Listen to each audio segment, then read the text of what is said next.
Boa noite, alunos. Hoje eu vou fazer aula para a turma 2001, para o Colégio Inácio Azevedo do Amaral.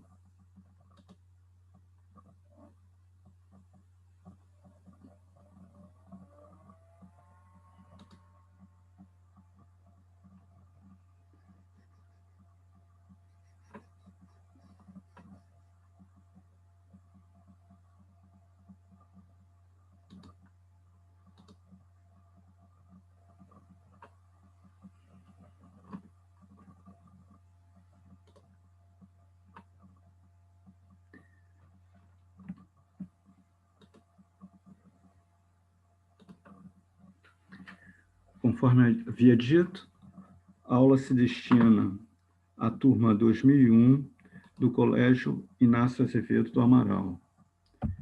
O tema da aula é sobre dilatação e contração dos materiais.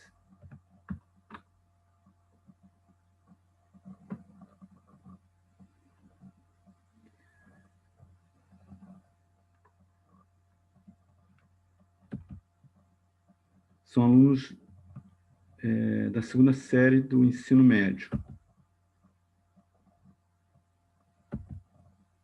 Objetivos da aula: apresentar para o aluno do ensino médio alguns efeitos observados no cotidiano, relativos à dilatação e contração dos materiais sujeitos à variação da grandeza física, temperatura.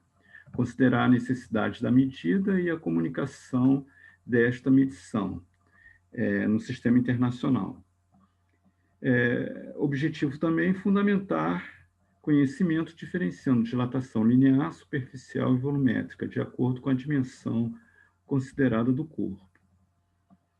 É objetivo construir estratégia de ensino de física, possibilitando futuro desenvolvimento de habilidades em relação à utilização de instrumentos de medição da dilatação.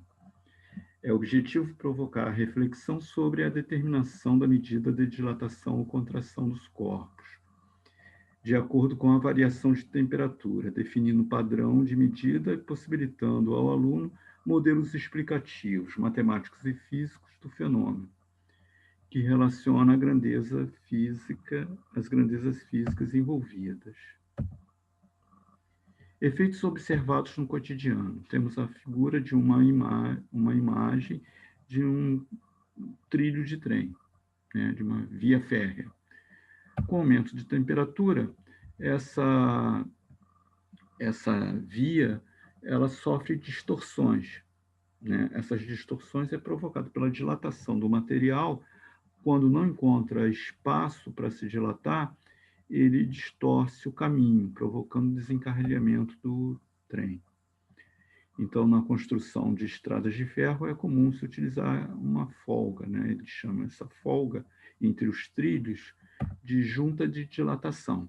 A imagem aqui está de uma folga chamada junta de dilatação, com maior detalhe. Esse efeito é comum também dentro de casa, Você vê ladrilhos soltando, porque não foi respeitada a junta de dilatação. Então, o pedreiro não soube colocar, não soube observar que há uma variação do material, do tamanho do material, com a variação de temperatura. Então, essa dilatação ela vai depender do material, vai depender da variação de temperatura, da faixa de temperatura, e o tamanho inicial. Então, um bom pedreiro, ele vai colocar o material respeitando esse espaçamento entre as placas, ou colocar uma junta de dilatação para que uma placa não encoste na outra, ou quando encostar, tem um material ali diferente, Então, as juntas, elas previnem trincas, rupturas, causadas pela dilatação térmica dos materiais de construção. Não só os materiais sólidos, eles se dilatam, os líquidos também, quando solidificados, eles se dilatam, ou não, eles se dilatam. E a água ele tem um fenômeno anômalo, que, ao diminuir a temperatura de 4 a 0 graus, ela, em vez de se contrair, o material se dilata.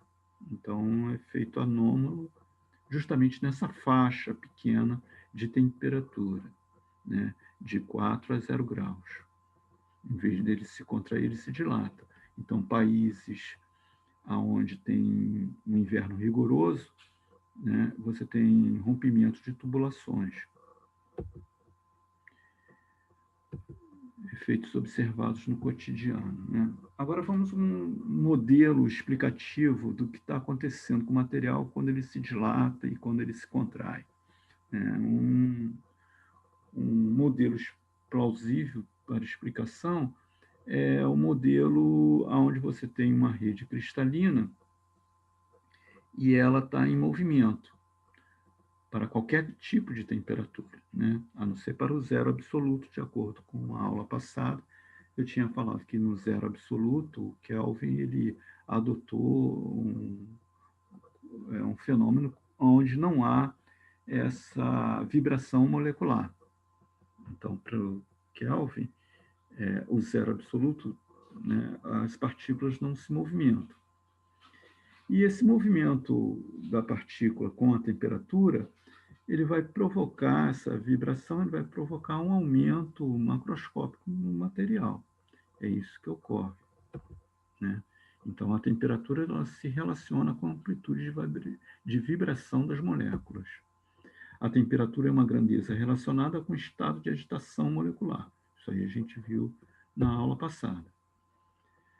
Suporte para a aula foi da aula passada, né? O que a gente tinha visto? A parte de termologia, onde temos os conceitos de calor e temperatura. São dois conceitos diferentes, né? Então, a termologia é a parte da física que estuda os fenômenos relacionados com calor e temperatura, né? O que seria o calor? Seria a transferência dessa energia térmica do corpo mais quente para o corpo mais frio. E a temperatura? A temperatura ela está relacionada ao grau de agitação molecular. Então, na aula passada, nós vimos que o ser humano ele está sujeito a uma faixa de temperatura de menos 40 graus Celsius até mais 60 graus Celsius, né? Então, o corpo humano ele suporta temperaturas de menos 20 graus Celsius, né? Desde que esteja no abrigo, né? Até 50 graus Celsius, né? E ele tem que se vestir adequadamente, tem que ter um ambiente adequado para ele realizar o trabalho dele.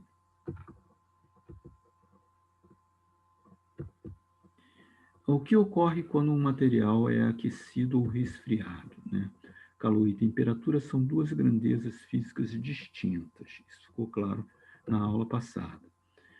Quando você sujeita um corpo a uma fonte térmica de calor, né? Você vai ter o aquecimento do material, dos materiais. Quando você coloca esse material próximo a uma fonte fria, o material vai se resfriar. Então, isso nós observamos na aula passada, que existe uma diferença entre os conceitos calor e temperatura, e os materiais estão sujeitos à variação de temperatura ocasionada pela transferência de calor. E o calor é sempre transferido do corpo mais quente para o corpo mais frio. Calor é energia térmica que é transferida do corpo mais quente para o mais frio. Temperatura é uma medida que está associada ao grau de agitação molecular. A temperatura pode ser explicada por um modelo microscópico. Tá?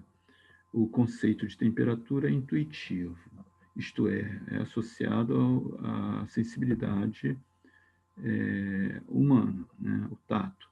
A quantidade que informa o quanto quente ou frio um corpo está em relação a outro, né, o padrão, isso nós chamamos de temperatura, né? A visão microscópica é que essa temperatura é uma grandeza física relacionada à energia cinética molecular das partículas em um dado sistema em equilíbrio térmico com o termômetro.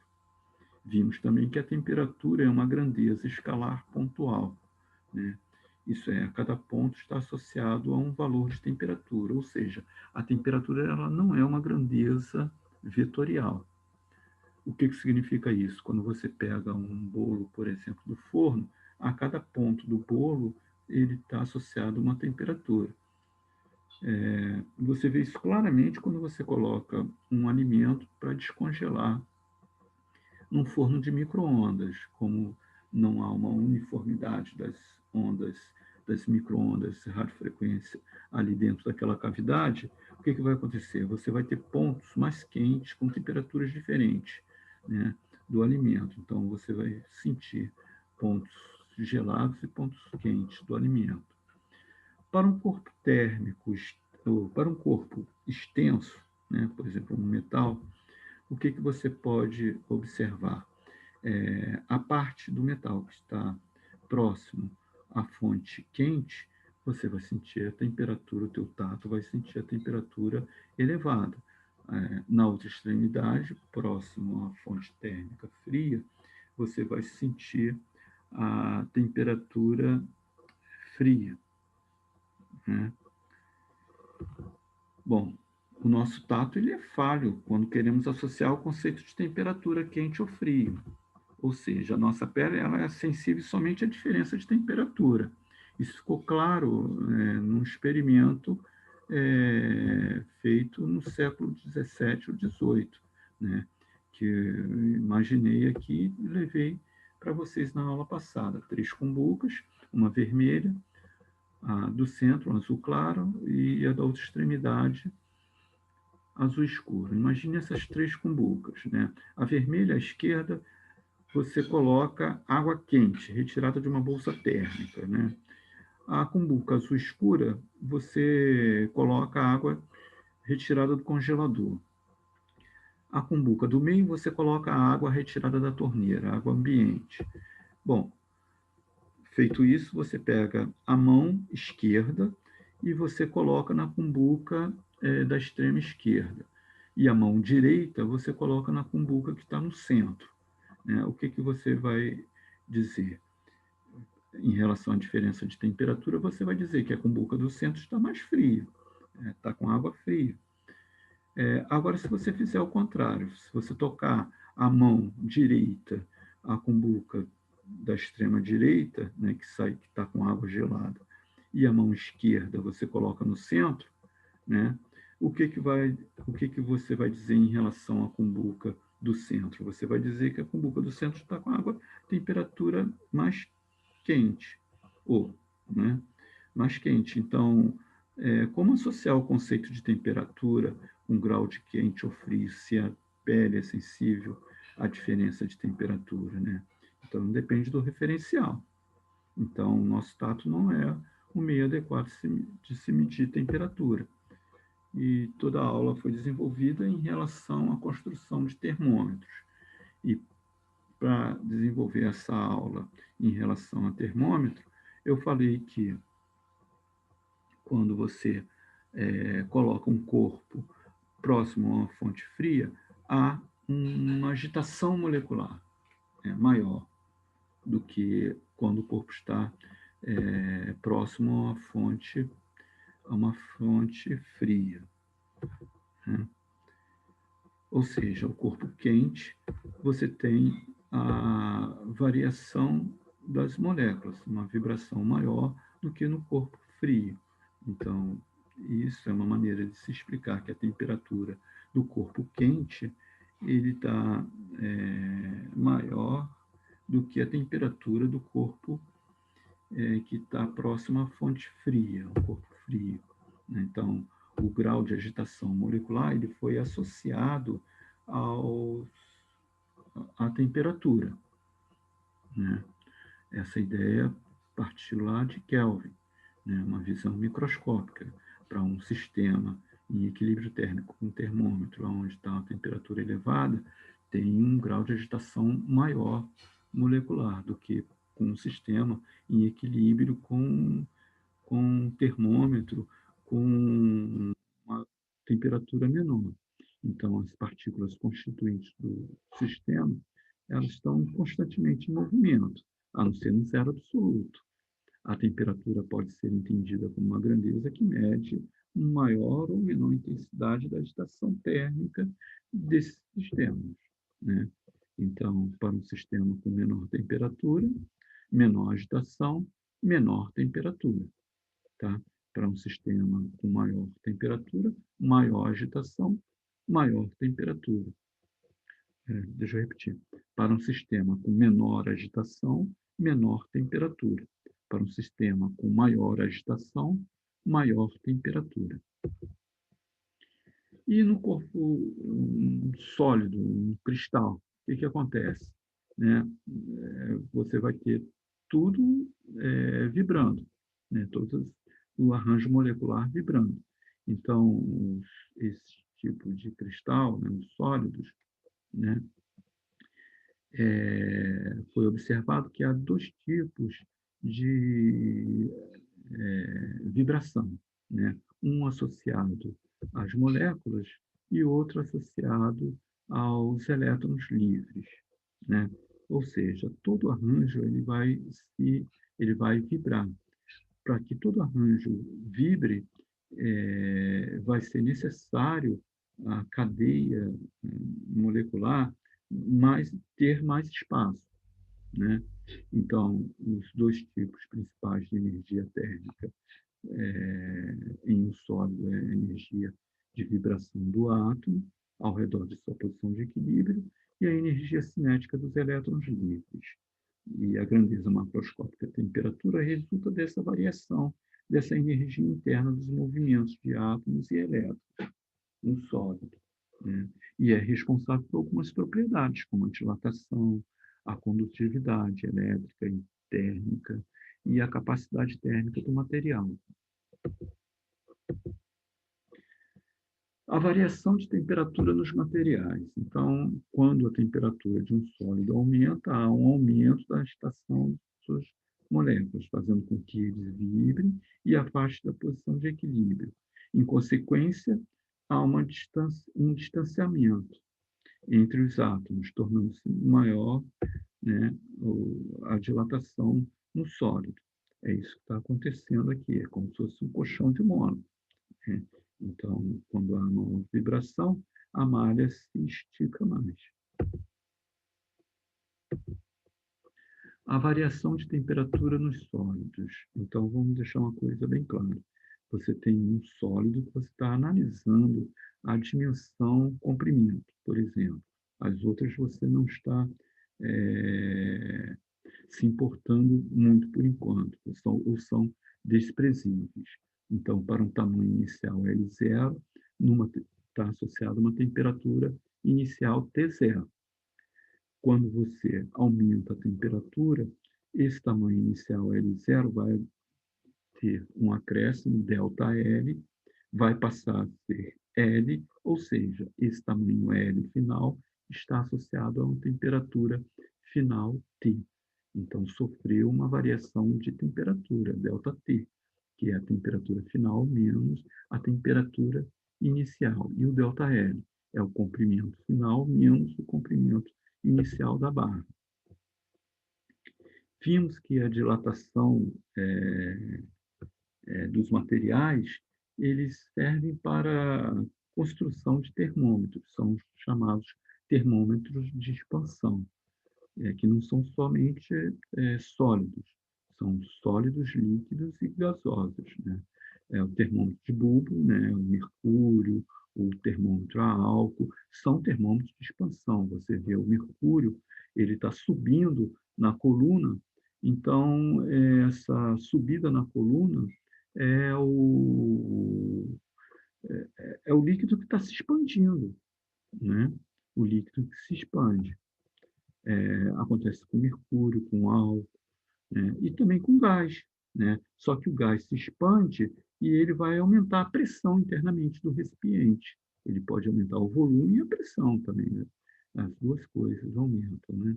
Pressão e volume. E um sólido, por exemplo, uma liga bimetálica, dois metais colados e enrolados conforme a figura aí, né? O que acontece quando a temperatura é baixa?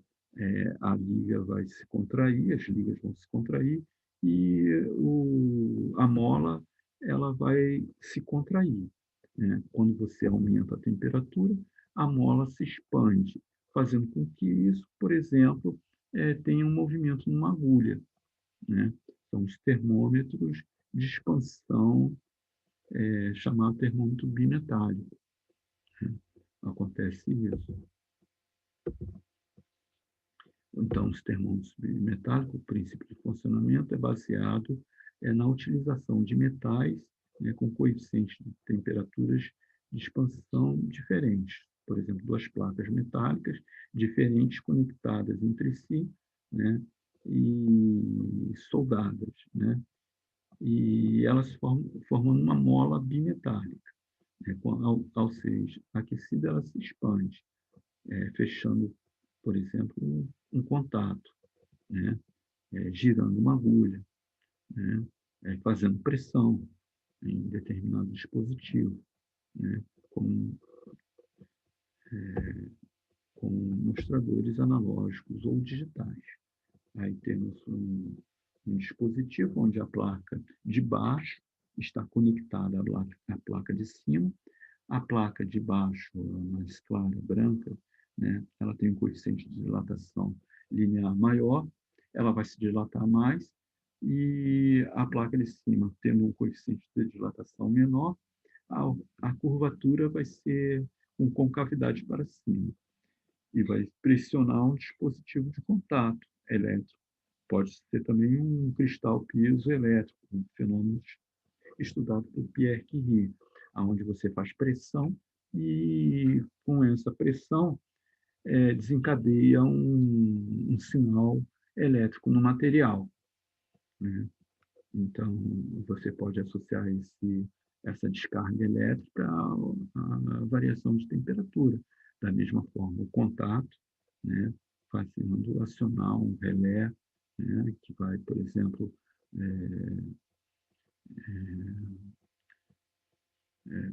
acionar ou não um compressor. Isso acontece nas geladeiras. Nas geladeiras, elas têm um dispositivo chamado relé, e quando a temperatura atinge um certo valor, ele vai ser acionado ou não, né? Para fechar um circuito elétrico, fazendo com que o compressor entre, né? Por exemplo, para comprimir o gás que está lá dentro. Termostatos bimetálicos, né? Já dei o exemplo aí. Então, nessa imagem, o metal cinza de baixo, né, se expande mais do que o azul de cima. Com o aumento da temperatura, essa expansão faz com que a placa se curve para cima, entrando em contato, fazendo com que uma corrente flua, seja acionado um equipamento compressor, por exemplo, né? Ao ajustar o tamanho da, da coluna, né, o gap, o espaçamento, você pode controlar a temperatura que esse material pode se chegar. Os termômetros bimetálicos, né, são, por exemplo, analógicos, né, onde você tem internamente uma mola, né, onde ela está conectada a, a uma agulha, né, e essa agulha está sob uma escala de temperatura. Então, faz variar o ângulo, a agulha muda, então você consegue medir a temperatura, associar a mudança do ângulo com a temperatura. É assim que funciona esse tipo de termômetro, né? Voltando lá à dilatação, né? Os efeitos observados no cotidiano. O aumento da temperatura de um corpo tem como consequência o aumento da amplitude de vibração molecular. Então, com o aumento da temperatura, a distância média entre as moléculas também aumenta, resultando no aumento nas dimensões do corpo, né? Fundamentação do conhecimento. Quando a temperatura do sólido é aumentada, há um aumento da agitação molecular, fazendo com que elas vibrem e se afastem da posição de equilíbrio. Em consequência, há um distanciamento médio maior, né, ocasionando a dilatação do corpo. É como um colchão de mola, né? As molas vibrando mais, a malha toda ela vai se expandir. A dilatação dos sólidos ela foi demonstrada por uma pessoa chamada Gravesande, no século XVIII. Ele pegou um anel em uma esfera. Ela aqueceu essa esfera, a esfera passava justamente no anel. Ele aqueceu a esfera, não nesse forno aí da imagem, que esse forno é elétrico, virtual, né? E a esfera não passava mais no anel, né? Então é chamado anel de Gravesande. É simples de você demonstrar o fenômeno, né? Fenomenologia. Esse fenômeno da dilatação ele ocorre também em tudo, em placas, em estruturas, né? Na ponte íntegra você tem, né? Você observa, você escuta o barulho do pneu passando pelos anéis, passando pelas juntas de dilatação. E uma maneira de se diminuir esse barulho é fazer essa dentição aí, né? Então, há um espaçamento ali, né? E o material, para que o material se dilate, né? E não, uma placa não vai empurrar a outra, ocasionando, é, comprometendo a estrutura, né? Que poderia até comprometer a estrutura, né? Isso ocorre internamente e externamente também. Então, você tem que dar espaço, folga para o material se dilatar. Vamos ver a dilatação linear. O que estuda a dilatação linear? É quando você estuda somente uma dimensão do corpo, né? É claro que todo o corpo ele vai se dilatar nas 3 dimensões, mas quando você tem um trilho, um fio, né? Por exemplo, você tem uma dimensão maior do que as outras duas, né? Então, vamos desprezar a dilatação nas outras 2 dimensões e considerar somente a dilatação na dimensão comprimento, né? Vamos tomar uma barra, né? E há uma certa temperatura inicial, você imagina o aquecimento dessa barra, essa barra ela vai aumentar nas 3 dimensões, mas nas outras duas você não vai considerar, tá? Vai ser desprezível. Então, vamos imaginar somente a dilatação linear. Considere, por exemplo, o tamanho inicial L0. A barra tem tamanho inicial. A temperatura T0. Então, nessa temperatura T0, a barra tem comprimento inicial L0. Você vai aumentar a temperatura. A temperatura vai passar de T0 para T final. Ou seja, houve um aumento de temperatura ΔT. Como é que você pode calcular esse ΔT? Fazendo a temperatura final menos a inicial. Bom, quando a barra atinge uma temperatura final, a barra ela vai ter um acréscimo no seu tamanho. Esse acréscimo é o ΔL. E qual é o tamanho final da barra? Vai ser o tamanho inicial, L0, mais esse ΔL. Ou seja, o tamanho final da barra, o comprimento final da barra na temperatura T é L. E quem é L? É L0 mais ΔL. Então, aí na figura está a representação da dilatação linear de uma barra. E esse ΔL, ele é proporcional a quê? Né? Então, esse acréscimo no tamanho, ele depende da variação de temperatura, depende do tamanho inicial e ele depende do material. Então, essa dependência com a variação de temperatura é ΔT. A dependência com a variação do tamanho, com o tamanho inicial, desculpa, a variação não, com o tamanho inicial é L0. E a dependência com o tipo de material, eu vou chamar de alfa. Esse alfa é chamado coeficiente de dilatação linear. Então, há uma proporcionalidade entre ΔL, ΔT, que depende de ΔT, L0 e o tipo de material. Então, a dilatação linear ΔL, o coeficiente de dilatação linear, que é o material, né, vai ser o alfa, o tamanho inicial vai ser o L0 e a variação de temperatura, o ΔT. Da expressão ΔL igual a alfa L0 ΔT, você tem um coeficiente de dilatação linear, né? Então, você passa, se você quer calcular o alfa, você vai explicitar, deixar o alfa sozinho. Ou seja, ele está nessa última equação, você tem ΔL igual a alfa L0 ΔT. Ou seja, o alfa está sendo multiplicado por L0, que é o tamanho inicial, e vezes a variação de temperatura. Você passa L0 e variação de temperatura, que está multiplicando o alfa, para o outro lado, para o primeiro membro da equação, e ele vai passar dividindo. Tá?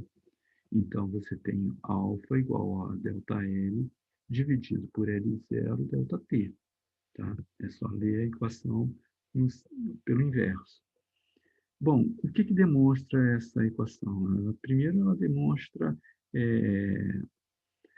a dimensão do alfa, né? Qual a unidade de medida desse coeficiente de dilatação linear? Lembrando que coeficiente de dilatação linear é sempre uma grandeza física que ainda não foi muito bem determinada. Então, o físico a gente chama de coeficiente de dilatação. Ele vai pegar, e como ele não entende muito o material, né, ele sabe que o material X dilata de um ΔT, de um ΔL, então, o que ele vai fazer? Ele vai chamar esse material, esse fenômeno de coeficiente de dilatação. Tá? Esse coeficiente de dilatação ele esconde muitas propriedades físicas que ainda não foram debatidas ou entendidas. Né? Então, é um artifício, um modelo físico, matemático, que que os físicos fazem para tentar entender os materiais, né, no caso aqui, e sem se aprofundar, esperando com que haja maior maturidade física e matemática para se entender o fenômeno. Tá? Então, por isso que não é esse coeficiente físico não é tipo uma constante, é uma constante do material para determinada faixa de temperatura, né, para determinados parâmetros ali, né? Mas não é como, por exemplo, um coeficiente ou uma constante matemática, como talvez o π, né? Que ela vem da razão da circunferência dividida pelo diâmetro.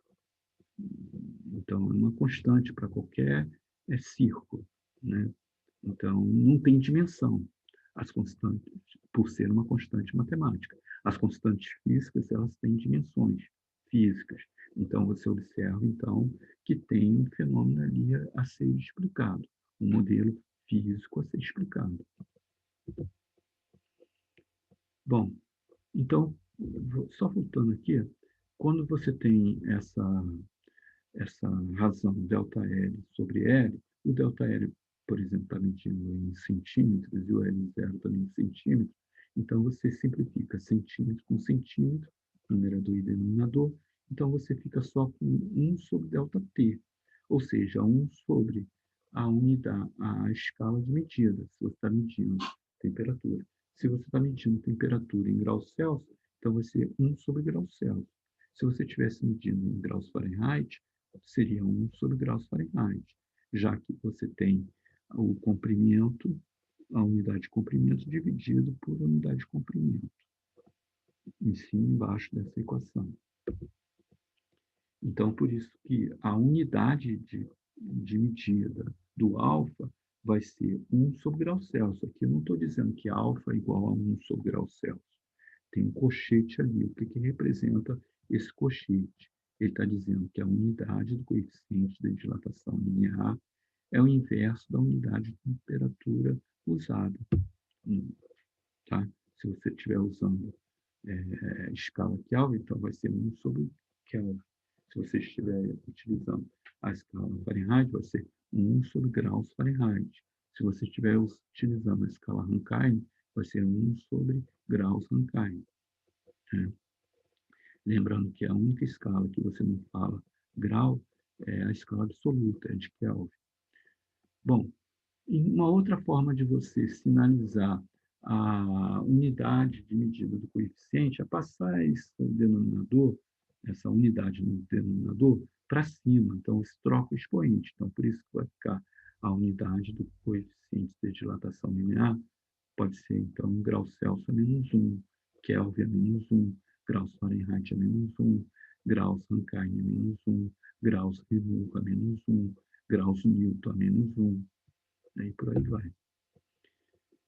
Temos, então, conforme eu disse, que esse coeficiente de dilatação linear ele foi traduzido por um valor numérico, dependendo do material. Então, vários trabalhos foram feitos para se determinar o coeficiente de dilatação dos vários materiais. Aí tem uma tabela onde você tem vários materiais: alumínio, cobre, var, vidro, zinco, vidro pirex, né, tungstênio, chumbo, sílica, aço, diamante. Tá? Você observa do outro lado, na outra coluna, vários valores, né, vários produtos, onde você tem um valor numérico, dois algarismos significativos, em todos eles, menos no tungstênio, e vezes uma potência de base 10. Né? E todos os expoentes são -6. Né? A unidade de medida é grau Celsius a -1. Né?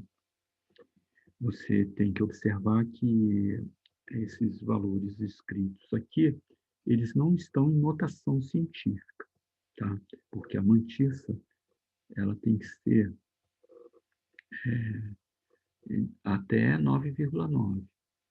999, dependendo da precisão do instrumento. Não pode ter valores acima de 10.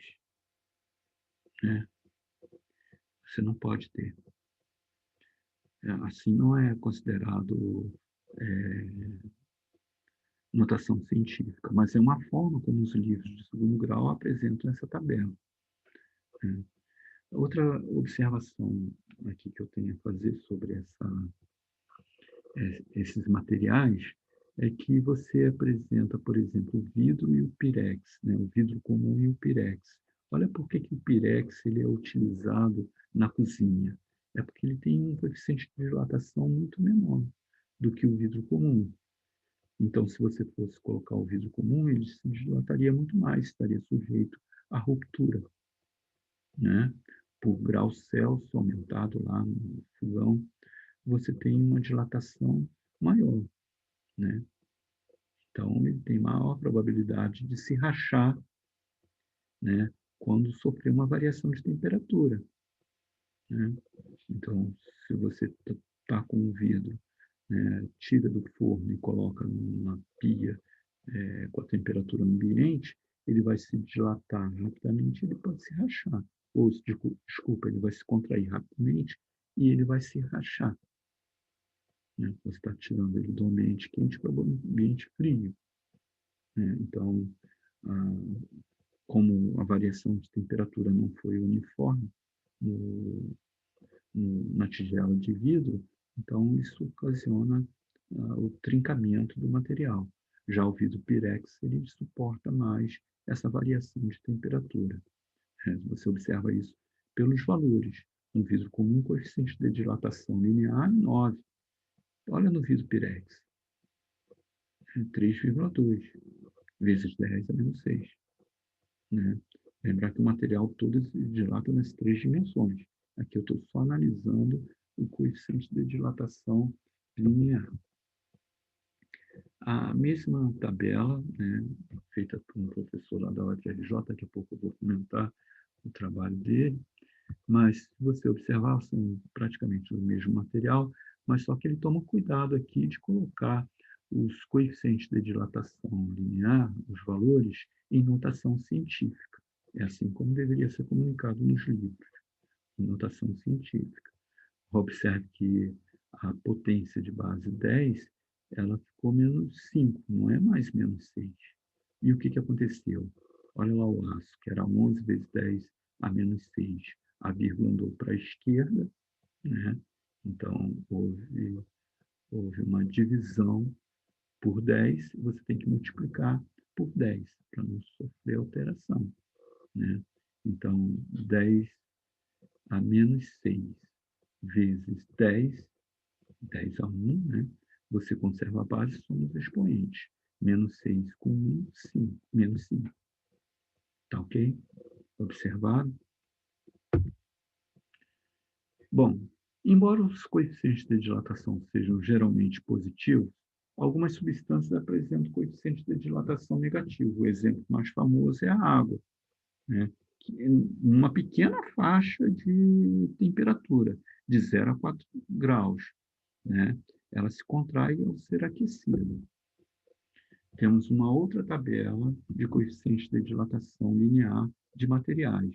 Essa tabela é um pouco mais completa, com um pouco mais de material, né? Ele não está utilizando a notação científica. Ele coloca metais, cerâmicas e polímeros, né? Você vê a dificuldade, por exemplo, de se medir o coeficiente de dilatação de um polímero, que ele vai depender da faixa de temperatura, né? Então, você tem uma larga faixa de variação no coeficiente de dilatação linear do material. Tá? Já os metais, não acontece isso. Na cerâmica, no seu o caso do óxido de alumínio, né, que ocorre uma pequena variação comparado com os polímeros, né, o coeficiente de dilatação linear.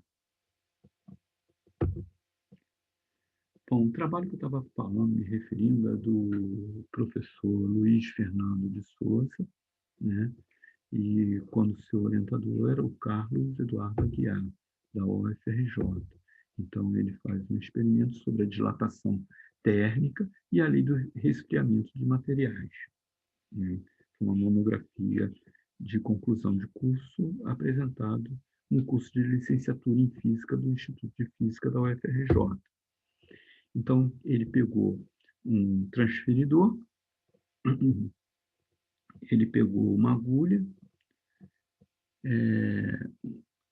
pegou um material, uma barra e um canudo. Então, esse foi a base do experimento dele. Então, você vê material de baixo custo, né? Mas bem sutil o trabalho, né? A originalidade do trabalho não é dele, mas ele tentou reproduzir, né, agregando valor no trabalho, né? E todo professor poderia fazer isso em sala de aula, dentro de um colégio público, né? Sem maiores custos. Lembrando que, para fazer uma aula experimental, então requer um tempo bem maior, né? Também isso tem que ser levado em consideração, né, do que uma aula expositiva. A base do experimento é essa: ele fixa uma das extremidades, há aquecimento, ele está representando por uma vela, o material vai se expandir, vai se dilatar. Como o material está sobre uma agulha, né, a agulha vai rolar, vai rodar e vai fazer girar o canudo. Tem um transferidor, então o ângulo que é formado ali de acordo com o grau de dilatação do material. Então, ele consegue medir associar esse grau, esse arco de giro com a variação de temperatura.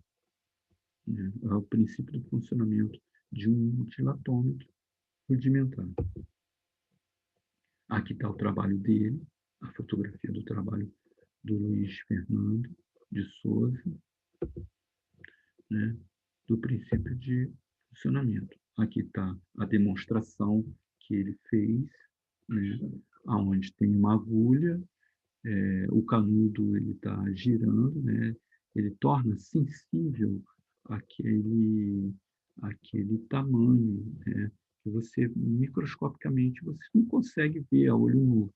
Né? Aquele é uma forma de você aumentar o fenômeno, né? A visualização do fenômeno. Né? Então, isso aqui a gente já viu que a variação no comprimento depende da variação da temperatura, do tamanho inicial e do coeficiente de dilatação, ou seja, do material. Então, o tamanho final ele pode ser determinado. Né? Onde a variação de comprimento vai ser o comprimento final menos o comprimento inicial. Rapidamente, vamos ver a dilatação superficial, modelo, né? Não vou me aprofundar definindo as equações. Então, você vai ter a dilatação linear em duas dimensões, no comprimento e na largura. Né? Então, no estudo da dilatação superficial, há aumento da área, né, e do objeto plano, né, e por uma variação de temperatura. Né?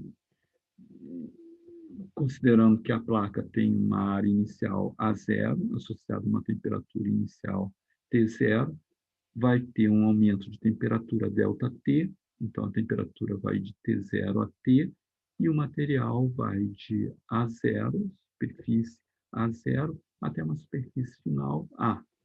Ou seja, você vai ter o mesmo modelo praticamente para a variação na superfície.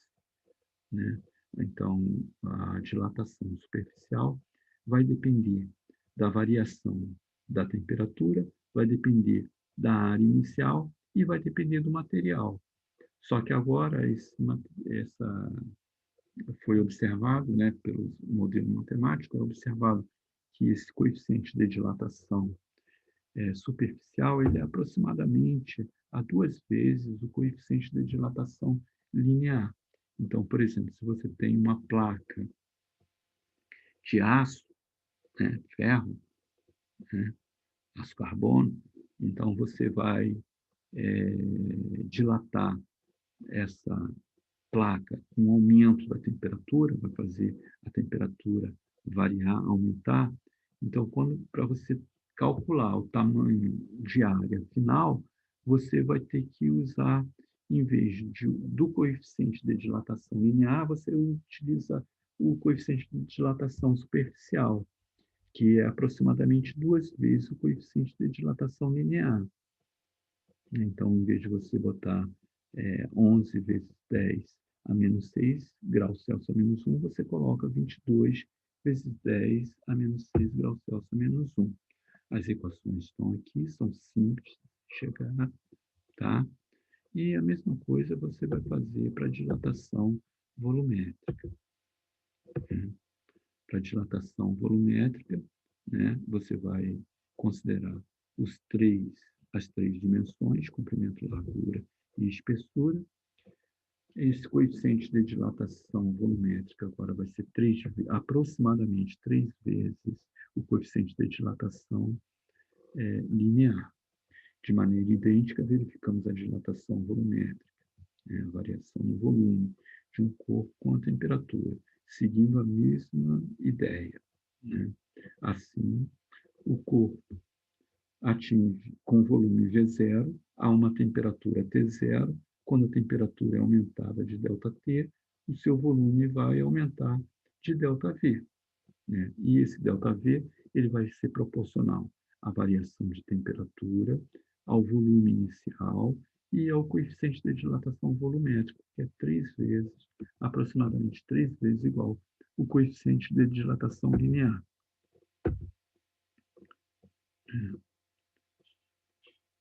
Lembrando que variação de volume pode ser escrito como o volume final menos o volume inicial, né? Então, aqui está o resumo dos 3 aspectos da dilatação linear, superficial e volumétrica, tá?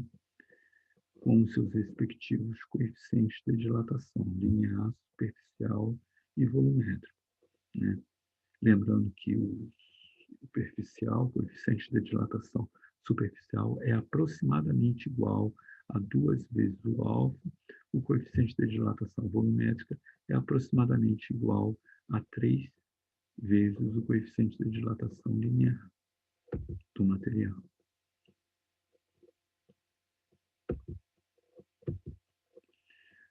Vamos ver brevemente a dilatação nos líquidos. Os líquidos, eles sempre têm que ter um continente, alguma coisa que os contenha, né? São os recipientes, né? Não é como um sólido. Você não pode botar um gás solto e medir quanto que ele vai variar de tamanho, aumentando a temperatura dele. Você tem que colocar ele num recipiente, né? E a mesma coisa um líquido. Então, os líquidos estão sempre contidos em recipientes sólidos. Então, quando você aquecer, você se lembra que está aquecendo os dois, o líquido e o recipiente. Então, se houver dilatação em né, no líquido, vai haver também dilatação no recipiente, em que você tem que considerar nas suas contas, né? Isso não é muito difícil de se ver. Então, quando aquecidos, ambos materiais se dilatam, podendo o líquido extravasar do recipiente. Interessante isso. Então, no cálculo de dilatação volumétrica dos líquidos, devemos levar em consideração a dilatação do recipiente e quanto que vai se extravasar, por exemplo. Se faz o seguinte: pega-se um recipiente, coloca-se o líquido no recipiente, sendo até próximo a ele extravasar. E aí você aumenta a temperatura dos dois, do recipiente e do líquido, né? A parte do líquido que é derramada, pode haver derrame, né? Se estiver muito próximo ali, no nível, né, do vazador. Então, a variação de volume do líquido vai ser calculada como sendo a variação de volume do recipiente mais o valor de variação de volume que extravasou. Esse volume que extravasou, ele também chama de variação de volume aparente, né? Então, o cálculo da dilatação volumétrica dos líquidos, ele leva em consideração a dilatação real. O que realmente dilatou no líquido? Foi o que o recipiente dilatou, mais a dilatação aparente, ou seja, o que extravasou. Então, a variação de volume real vai ser a variação de volume aparente mais a variação de volume do recipiente. Lembrando que essa variação de volume aparente você determina pelo extravasamento, né? Pelo que extravasou, né? Pelo que foi extravasado. E o coeficiente de dilatação volumétrico? Como é que você vai jogar na equação? Você vai ter uma equação composta, onde você tem o coeficiente de dilatação volumétrico do líquido, vai ser o coeficiente de dilatação aparente, né, mais o coeficiente de dilatação do recipiente, né? Aqui, voltando ao assunto da água, né, para você ver como é que o que ocorre com a água, né? Repare que no primeiro gráfico da esquerda você tem variação da densidade em função da variação da temperatura, né? Então, por exemplo, quando você aumenta a temperatura, você diminui a densidade da água, né? Isso aqui é para a água. Mas para uma pequena faixa ali próximo ao eixo vertical, você tem uma anomalia, onde ele, ele faz uma ampliação. Então, a faixa de temperatura vai de 0 a 4 graus, onde está o pico lá, o máximo. Bom, vamos ver o que está acontecendo. Vamos ver o contrário. Você tem a água, por exemplo, a 100 graus Celsius, né? E você diminui a temperatura da água, deixa a água se resfriar a 80, 60, 40. O que está acontecendo quando a água está se resfriando? A densidade da água está aumentando. Vai aumentando até 4 graus Celsius. Quando chegar em 4 graus Celsius, você continuar a resfriar a água, ou seja, roubar calor da água, você vai ter a densidade dela, em vez de aumentar, diminui. Como a densidade ela é definida como sendo a, o volume, né, por massa, né, como é que você calcula densidade? Como é que é definida a densidade? É massa, desculpa, é o contrário, é massa sobre volume. Então, densidade e volume, eles são inversamente proporcionais. Então, quando está diminuindo a densidade, está aumentando o volume, né? Então, de 4 a 0 graus Celsius, o volume da água está aumentando, sua densidade está diminuindo. E é por isso que o gelo flutua, né? Então, a camada de gelo fica na superfície, tá? Por quê? É porque a natureza ela é sábia, né? O gelo, ele é um mau condutor térmico. Ele protege, então, o que está abaixo dele, por exemplo, né? Ele protege do frio intenso, né? Lugares onde chegam menos 30 graus Celsius, menos 40 graus Celsius, né? Então, ele vai servir para proteger a vida biológica, ali, né? De toda a vida é biológica. Nem toda a vida é biológica. Você vai proteger a vida ali, né? A vida biológica, temperaturas baixas. Então, a 4 graus Celsius tem-se um menor volume, consequentemente, maior densidade da água no estado líquido. Então, está aí o mesmo fenômeno, mas só que ele está comparando agora a densidade, o volume e a densidade. Então, um inverso da outra. A densidade da água no estado sólido é menor do que a densidade da água no estado líquido, né? Aqui está um resumo do modelo matemático utilizado, né? E a aula termina aqui. Muito obrigado. Mais uma vez, eu peço a vocês que entrem na aula, assistam a aula vai ficar gravada.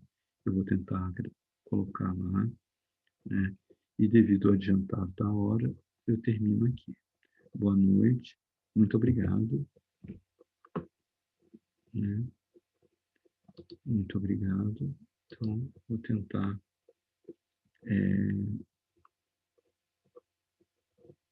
terminar a aula aqui.